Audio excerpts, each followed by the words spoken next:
Hi, my name's Michael Coyne. I'm the Managing Director of BudgetNet Plan Management. The NDIS released a new price guide on the 1st of July, so I just want to run through some of the key changes that we've pulled out of that. The video is sort of directed towards providers, so we're also going to run through sort of how you can best operate with us and sort of make sure that all your payments get paid on time as well. Some of the biggest changes that I saw in the price guide is in certain scenarios, prepayments are approved by the NDIS. This is predominantly around assistive technology and home modifications. So if you do need to buy larger equipment, the NDIS is now allowing you to prepay a component and then pay the remainder at the end of once you receive the items. There wasn't any increase in the cleaning or yard maintenance rates along with allied health therapy services. So that's been pretty consistent now, that especially the allied health services has been like that for 2 years. So I found that quite interesting. They did make a name change to the price guide, so it's now called the Pricing Arrangements and Limits.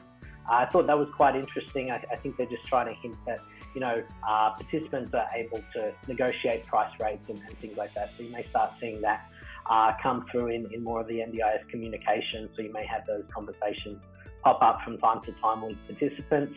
And probably one of the biggest changes compared to last year is the NDIS isn't indexing clients. So what that actually means is if you have a service agreement with a participant that is capturing sort of 100% or close to that of their budget, or that they are utilising the maximum amount of their funding, that towards the end of the plan, if you do increase your rates in line with the increased price guide limits, you may see their funding sort of fall short.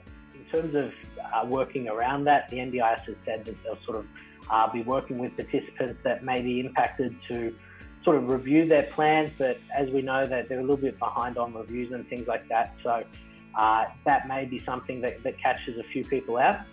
One of the ways that you can sort of work with us to sort of try and avoid or better manage those scenarios is by sending through your service agreements to us. What we'll do is we'll record that in Careview, the CRM system that we use to track against that funding. So all of a sudden, participants or their support coordinators will have access to that information. They'll be able to see the percent of the plan that's been utilised along with the amount of funding remaining in that service agreement. The other thing that it actually does for us at our end is it quarantines that funding for your organisation. So it means that no other providers can sort of claim over that. So it's a great sort of safeguard for yourselves to make sure that you are going to get paid.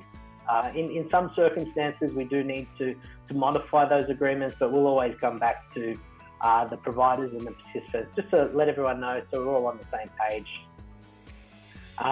Another area that I sort of see a little bit of confusion is around the provider travel. There was some changes March last year, so I just thought I'd run over those quickly. I guess for me, I really see provider travel broken down into two main components. You have the provider travel in terms of going to an actual appointment. So in that sense, you can charge for the hours to get to the appointment or the service, along with sort of non-time based components, which is sort of like you might charge kilometres, or if there was tolls or parking fees in relation to that specific appointment. And then the other component is your participant travel, and that's any travel that you may have while you're with a participant. So for instance, you take the participant to down the shops, or you're going to doctor's appointments and things like that. So in that regard, you charge your hours, and you can also charge your kilometre-based fees. So typically the NDIS says, if it's your car and, you're just transporting the participant and it's not a modified vehicle, it's 85 cents per kilometre. However, if it's a modified vehicle or a van or something larger, it can go up to sort of $2.40. However, that's not a hard price cap, so it can be negotiated with the participants. Just want to cover off some sort of general tips in regards to sort of working with us. These are some of the key issues we see pop up from time to time, which cause delays in payments. So firstly, make sure your invoices have the ABN. The NDIS have changed the claiming process now, so we do need to provide an ABN with every claim, so make sure that's on there. That also helps us to make sure we're allocating it to the correct provider. Make sure your invoices all have quantities and rates. So for the majority of NDIS price limits and item codes, there is an hourly rate attached. So you just need to make sure you're recording that data. If you don't have that on the documents, we're going to struggle, and most likely it will result in us sort of sending you an email to clarify, and just adds a bit of a delay. So most of our payments are about 3 to 5 working days, but if there's missing information, that can be extended. Make sure you're using an NDIS item code, or at least a description that closely resembles the NDIS descriptions and services that you've provided. We do need to allocate it to an item code, and this helps make it nice and easy for us to sort of assign the correct service. And that also helps the NDIS understand, the services and support that the participant has used throughout their plan, and help make their future plan sort of more appropriate and relevant. Just make sure you use unique invoice numbers. Our systems filter out duplicate invoice numbers, so we just want to make sure we're only paying the invoice once.